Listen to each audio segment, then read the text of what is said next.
ఇప్పుడు no cost cough syrup తో 60 రూపాయల విలువ గల ఇన్హేలర్ పూర్తిగా ఉచితం. దెబ్బకి దగ్గు జలుబు మాయం.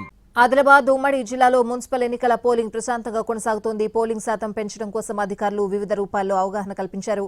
ఉమ్మడి జిల్లాలో పోలింగ్ కేంద్రాల్లో పరిస్థితి ఏంటి? ఆదిలాబాద్ లో పోలింగ్ శాతం పై జిల్లా కలెక్టర్ రాజేష్ షాతో మా ప్రతినిధి Sarangapani face to face.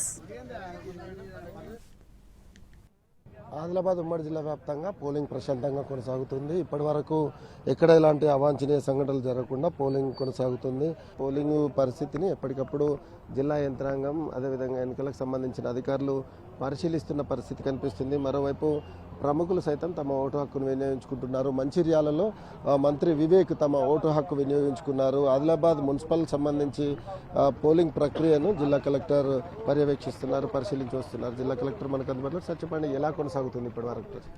So మన పొద్దున 7 గంటల నుంచి మళ్ళీ 216 పోలింగ్ స్టేషన్స్ ఏవైతే ఉన్నాయో, సో 216 పోలింగ్ స్టేషన్స్లో పొద్దున 7 గంటల నుంచి ఆల్రెడీ పోలింగ్ ప్రక్రియ స్టార్ట్ అయినాయి. ఇప్పుడు 9 o'clock మళ్ళీ పోలింగ్ పర్సంటేజ్ ఏవైతే రిపోర్ట్ ఉన్నాయో అది కూడా మనం కొంతసేపులో మళ్ళీ రిపోర్ట్ చేస్తాము.